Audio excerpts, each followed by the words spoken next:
ఈరోజు దాకా మీకు ఈ మద్రాసాలు ఏవైతే వాళ్ళు స్థాపించినవి ఉన్నాయో వాటికి చాలా మటుకు కూడా మీకు కేవలము వాళ్ళు మతపరమైన విద్యలకు ఇవి స్థాపించబడతాయి. కానీ 75 ఏళ్లగా ఆర్టికల్ 30 అనేది ఉన్నా కూడా అక్కడ వాళ్ళకి ఆధునిక విద్యను తీసుకునే హక్కు ఉన్నా ఆధునిక విద్య ఇవ్వడం జరగలేదు ఈరోజు దాకా. ఆధునిక విద్యను ఆ మద్రాసాలలో ఇవ్వడం, అదే టైంలో వాళ్ళకి వాళ్ళ మతపరమైన విద్యలను వాళ్ళు నేర్చుకుంటూ ఉండడం, ఒకటి మనిషి వ్యక్తిత్వాన్ని తయారు చేస్తే ఇంకోటి మనిషి భవిష్యత్తును తయారు చేస్తుంది. ఎప్పుడూ కూడా మతంతో పాటి ఒక వ్యక్తికి ప్రపంచాన్ని ఒక దృక్పథంతో, సత్ దృక్పథంతో, అంటే ఒక మంచి దృక్పథంతో చూసే ఒక అలవాటు రావాలి. అంటే చిన్న విషయం చెప్తా మీకు, మచ్చుకకి ఇంతవరకు అడిగారు కాబట్టి. మనము ఈరోజు మనకు తెలిసిన వర్గాలందరిలో కాన్స్టిట్యువెన్సీ వరకు, హైదరాబాద్ కాన్స్టిట్యువెన్సీ వరకు వస్తే హిందూ ముస్లింలు ఇంత గొడవ మాట్లాడతాం. కానీ మనందరికీ తెలుసు మన జీవితాలలో హిందువులైన వాళ్ళకి ముస్లిం ఫ్రెండ్స్ ఉన్నారు, ముస్లింలు ఉన్న వాళ్ళకి హిందూ ఫ్రెండ్స్ ఉన్నారు. ఓపెన్గా మాట్లాడతారు. బాగా చదువుకున్న నిండలో డాక్టర్స్, ఇప్పుడు మా సంస్థలోనే బోల్డ్ మంది డాక్టర్లు ఉన్నారు. మాకు మేము ఏ ఫంక్షన్ ఇచ్చినా అందరూ వస్తారు. మాకు వాళ్ళు ఫంక్షన్స్ ఇస్తే మేము వెళతాం. చదువుకున్న వాళ్ళు, సామాజికంగా బాధ్యత తెలిసిన వాళ్ళు. ఒక చక్కటి ప్రశ్న అడుగుతా మిమ్మల్ని. సరే, నా సంగతి వదిలేండి. ఇప్పుడు మాంసాహారం తినే హిందువుల ఇళ్లల్లో వాళ్ళు తినే మాంసాహారం వేరే ఉంటాయి పదార్థాలు. వాళ్ళు ముస్లింలు పిలిచినప్పుడు వాళ్ళు ఏమన్నా పంది మాంసం వండి పెడతారా? పెట్టరు. ఇదే ముస్లింలు కనుక హిందువులని పిలిస్తే వాళ్ళు ఆవు మాంసం వండి పెడతారా? కొన్ని చోట్ల పెడతారనేటువంటి ప్రచారం.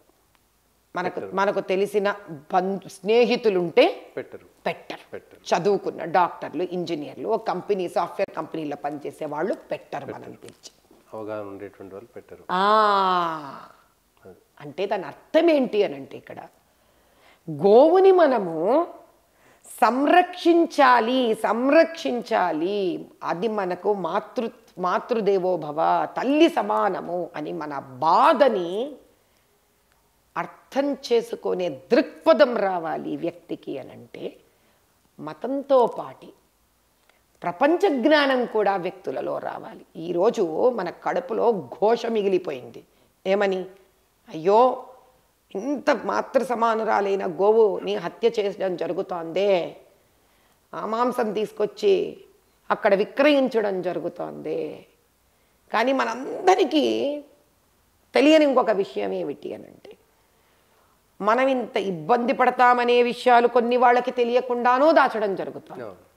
వాళ్ళ జీవన విధానంలో వాళ్ళని ఎంత భ్రష్టత్వం వైపు తీసుకెళ్తున్నారంటే, వాళ్ళని చివరికి దాన్ని పావలా పరకమ్ముతారు. అంటే ఏంటి?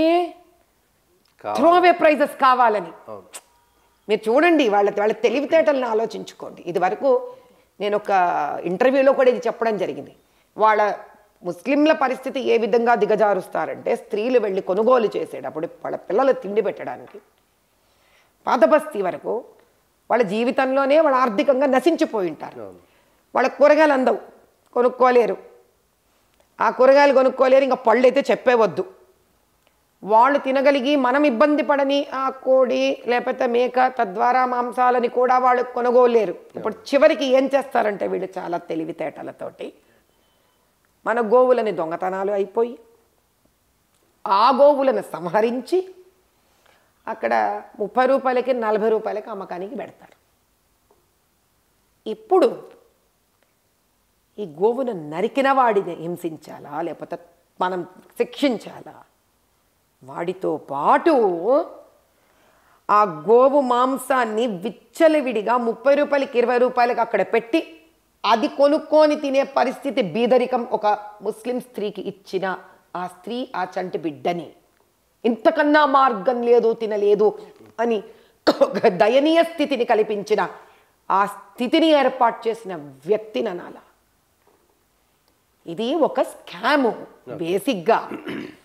ప్రజల వరకు నేను చేర్చవలసిన నా బాధ్యత ఏంటి అని అంటే, అంత దయనీయ స్థితి పెట్టి నువ్వు ఏం తిన్నా పర్వాలే పో అని వాళ్ళని పోయి చేసేసి వాళ్ళని అలా స్థితి దిగజార్చి ఇక్కడ మన మనసులని నొప్పించి మన రక్తం ఉడికించి ఒక పిడికిలి మందితో పట్టుకొని గోవులని ఎత్తుకెళ్ళిపోవడమో, ఏదో ప్రాంతం నుంచి ప్రాంతానికి వెళుతున్న గోవులను పట్టుకొని సంహరించి ఇంత అరాచకానికి దిగి